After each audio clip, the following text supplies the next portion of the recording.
Hello everyone, welcome back to KV की पाठशाला। केवी की पाठशाला पर आप सभी का स्वागत है। तो बच्चों, आज से हम लोग एक नया सेशन स्टार्ट कर रहे हैं, वो होगा 10 मिनट सीरीज। इस सीरीज में हम लोग मैथ के कुछ इंपॉर्टेंट कंसेप्ट को समझेंगे, जो कि आपको मैथ के जो चैप्टर्स हैं, आपको चाहे वो क्लास 5 हो, 6 हो, 7, 8, 9, 10th जो भी आप क्लास में पढ़ रहे हैं, उसको सोल्व करने में आपको हेल्प करने वाला है। तो ऐसे ही आज एक इम्पॉर्टेंट कंसेप्ट को लेकर आया हूँ मैं आपके सामने, वो है इंटरसेक्टिंग लाइन और पॉइंट ऑफ इंटरसेक्शन के बारे में। क्योंकि अगर क्लास 7th है, चैप्टर नंबर 5, क्लास 7th की मैथ जो बुक है आपकी गणित प्रकाश, उसका चैप्टर नंबर 5 पलटेंगे तो आपको एक चैप्टर मिलेगा जिसका नाम है पैरेलल एंड इंटरसेक्टिंग लाइन के बारे में। और ये पूरा चैप्टर जो है ये इंटरसेक्टिंग लाइन के आधार पर ही, यानी उसी बेस पर आधारित है। तो बच्चों, आइए हम देखते हैं कि इंटरसेक्टिंग लाइन कहेंगे किसको और पॉइंट ऑफ इंटरसेक्शन किसको कहेंगे। तो बच्चों, इससे पहले कि हम लोग इंटरसेक्टिंग लाइन पढ़ें, पॉइंट ऑफ इंटरसेक्शन पढ़ें, आपको याद करना होगा प्रीवियस क्लास का वो कंसेप्ट कि लाइन किसको कहते हैं। तो आपने पढ़ा होगा प्रीवियस क्लास में कि जब हम कभी भी एक पॉइंट से दोनों ओर एक स्ट्रेट लाइन को एक्सटेंड करते हैं और वो इनफाइनाइट तक जाता है, तो उसे हम क्या बोलते हैं, उसे हम बोलते हैं लाइन बोलते हैं, राइट।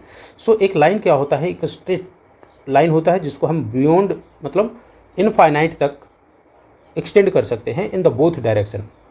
और अगर हम इसी लाइन के ऊपर एक और लाइन को खींचे, इसी लाइन के ऊपर हम एक और लाइन को इस तरीके से खींचते हैं, दूसरे लाइन को, और जिस पॉइंट पर, यहाँ पर देखिए, अगर यह एक कॉमन पॉइंट पर काट दे तो उसे हम कहते हैं इंटरसेक्टिंग लाइन, ठीक है। यानी कि when the two lines lying on a plane surface are called intersecting lines if they have exactly one common point.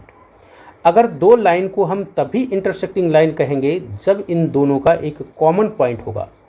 याद रहना चाहिए, अगर दो लाइन इस तरीके से हम ड्रॉ करते हैं, इस तरीके से अगर हम ड्रॉ करते हैं, तो क्या ये दोनों लाइन इंटरसेक्टिंग लाइन कहलाएगा? तो आप बोलेंगे नहीं सर, ये दोनों लाइन इंटरसेक्टिंग लाइन नहीं हो सकता है। तो अब आपके मन में सवाल उठना चाहिए कि ये दोनों लाइन इंटरसेक्टिंग लाइन क्यों नहीं हुआ और ये लाइन को हम इंटरसेक्टिंग लाइन क्यों बोल दिए?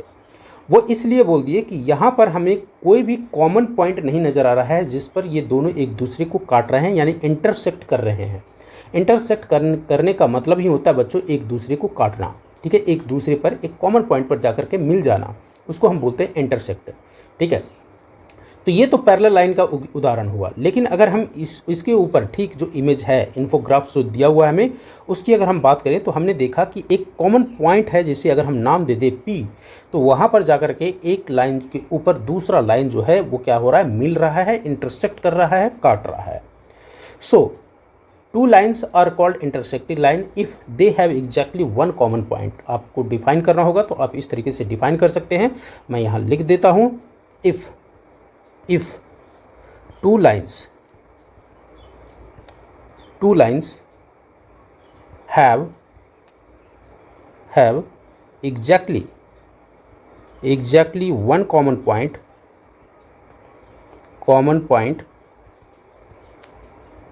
then they will be called, क्या कहलाएगा वो? इंटरसेक्टिंग लाइन कहलाएगा। अंडरस्टूड? क्या कहलाएगा वो? इंटरसेक्टिंग लाइन कहलाएगा। तो दूसरा जो कंसेप्ट है बच्चों वो है हमारा पॉइंट ऑफ इंटरसेक्शंस। तो अब ये पॉइंट ऑफ इंटरसेक्शन क्या कहलाया? तो जैसा कि आपने देखा कि यहाँ पर एक कॉमन पॉइंट हुआ जहाँ पर एक दूसरे को जाकर के काटा, और इसी पॉइंट को हम क्या बोल देंगे? पॉइंट ऑफ इंटरसेक्शन बोलेंगे। इसी को हम क्या बोलेंगे? पॉइंट ऑफ इंटरसेक्शन बोलेंगे। यानी कि इंटरसेक्टिंग लाइन जिस कॉमन पॉइंट पर जाकर के मिलता है उसे हम बोलते हैं पॉइंट ऑफ इंटरसेक्शन, ठीक है। Point of intersection of that line कहलाएगा। अगर हम इस लाइन को L दे दें नाम और इसे M दे दें, तो आपने देखा कि L और M लाइन का जो पॉइंट ऑफ इंटरसेक्शन है वो क्या है? तो आप बोलेंगे sir P is the point of intersection for the line L and M। Understood? एक बात और ध्यान रखना है यहाँ पर आपको कि you should note here that the two lines cannot intersect at more than one point. Again, I repeat it, two lines cannot intersect at more than one point. दो लाइन कभी भी एक दूसरे को एक कॉमन पॉइंट से ज़्यादा कभी इंटरसेक्ट कर ही नहीं सकता है। याद रहेगा, अगर आपसे पूछे कि दो लाइन आपस में एक दूसरे को कितनी बार इंटरसेक्ट करेगा, तो आप बोलेंगे सर एक ही बार इंटरसेक्ट कर सकता है। ये चीज़ याद रहना चाहिए। तो बच्चों, ये था concept intersecting line and point of intersection का। आई होप ये कंसेप्ट आपको समझ में आएगा, और अगर आ गया हो तो ये जो कंसेप्ट है आपको हेल्प करने वाला है एंगल्स बिटवीन इंटरसेक्टिंग लाइन को पढ़ने में। जब हम एंगल्स बिटवीन इंटरसेक्टिंग लाइन का कंसेप्ट पढ़ेंगे और उसमें सीखेंगे अपोजिट एंगल, तो linear pair of angles and vertically opposite angle को पढ़ने में ये कंसेप्ट आपको हेल्प करने वाला है। तो फिर मिलते हैं नेक्स्ट कंसेप्ट में। अगर आप हमारे चैनल से नए जुड़े हैं तो चैनल को सब्सक्राइब, वीडियो को लाइक कर दीजिएगा।